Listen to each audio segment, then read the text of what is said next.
Bonjour à tous, je viens vous dénoncer une nouvelle arnaque avec le moyen de paiement ou d'envoi d'argent qui s'appelle Wero, W-E-R-O, qui remplace Paylib. Alors ce moyen de paiement est affilié avec sa banque, donc j'ai créé un compte pour voir, j'ai téléchargé l'application. Donc pour accéder à Wero, il vous faut vos comptes bancaires et apparemment ça fonctionne et c'est sécurisé. Néanmoins, il y a des gens qui vont tenter de vous arnaquer en vous envoyant un lien pour soi-disant aller sur Wero. Donc je vous montre tout ça. Alors dans un premier temps, je reçois un message provenant du Bon Coin me demandant si mon casque, puisqu'il s'agit d'un casque, est disponible. Le numéro de téléphone que vous voyez est celui qui m'a contacté. Alors, petite précision, je ne fais pas la publicité ni pour Wero ni pour le Bon Coin. Mais là, ça se trouve que ce sont ces deux choses-là qui sont concernées. Donc je fais une réponse normale en disant que le casque, puisqu'il s'agit d'un casque, est disponible. Et comme vous pouvez voir sur l'écran, je laisse le numéro de téléphone apparent. Vous pourrez l'enregistrer dans vos spams ou dans vos indésirables si vous voulez. Alors la personne me dit que les frais sont pris en charge et que je serai payé avant. En même temps, c'est normal. Donc c'est là qu'on me propose un virement par Wero. Vérifiez l'orthographe pendant que vous y êtes. Alors, ne connaissant pas Wero et ayant PayPal, je lui propose de payer via PayPal. Mais bien évidemment, cette personne-là n'a pas PayPal.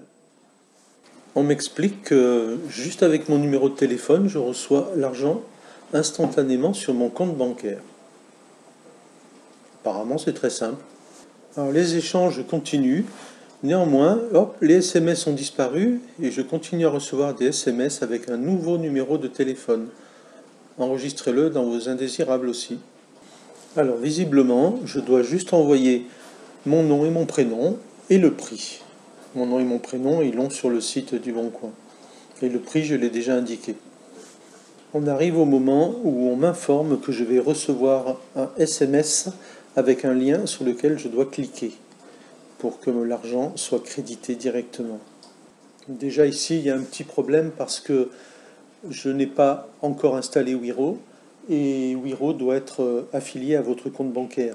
Alors selon Wero, que j'ai étudié un petit peu, il faut juste le numéro de téléphone pour pouvoir recevoir de l'argent. Néanmoins, votre compte bancaire doit y être affilié et vous devez être enregistré dans les contacts de la personne qui va vous envoyer de l'argent. Donc c'est pour ça qu'on m'a demandé mon nom et mon prénom et le montant, parce qu'il faut indiquer le montant. Donc ensuite on m'informe que le paiement a été effectué, que je vais recevoir un lien par SMS sur lequel je dois cliquer pour pouvoir toucher l'argent, ou les sous comme on m'a dit.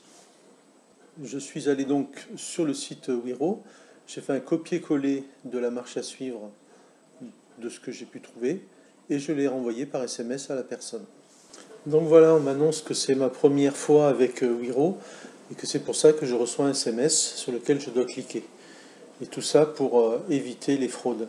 Voici une image du lien que j'ai reçu par SMS avec un autre numéro de téléphone qui reprend les codes de Wero. Ce numéro peut aussi aller dans les indésirables. En cliquant sur le lien, vous arrivez sur cette page.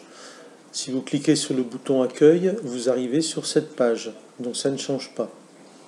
Si vous cliquez sur le bouton j'active Wero, vous arrivez sur la même page que si vous cliquez sur le bouton noir dont les mots n'apparaissent pas en entier. Voici ce que vous verrez en cliquant sur le bouton jaune et sur le bouton noir, de haut en bas.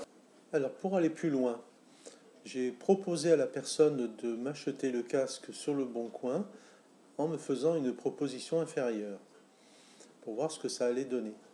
Et la personne m'a dit qu'elle avait eu un problème sur le Bon Coin. Étonnant. Donc là, je vous mets encore un petit peu de dialogue.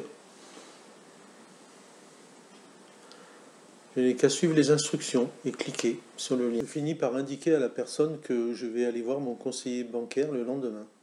Mais il ne me comprend pas. Je ne comprends pas, je ne comprends pas. Alors j'indique à cette personne que c'est nouveau pour moi et qu'il y a tellement d'arnaqueurs sur Internet que je me méfie. Je suis sur la défensive. et que je reviendrai vers lui le lendemain. Alors je reçois un dernier message, entre guillemets, ceci n'est pas une arnaque. Fermez les guillemets. Bien entendu, je n'ai pas recontacté cette personne, et cette personne ne m'a pas recontacté, qui était tellement intéressée pour acheter le casque. Donc voilà, faites-y très attention, vu que c'est nouveau, que les gens ne connaissent pas encore, ça pourrait vous causer des problèmes en cliquant sur ce lien. Alors je ne sais pas quel genre de problème ça pourrait causer, je ne sais pas quelles coordonnées, qu'est-ce que ces gens-là peuvent récupérer si vous rentrez le lien.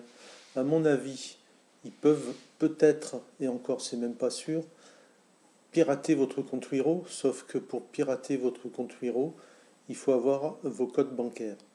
Les codes, il n'y a que vous qui les avez, sauf si vous rentrez effectivement votre code à vous dans le lien qu'on vous envoie.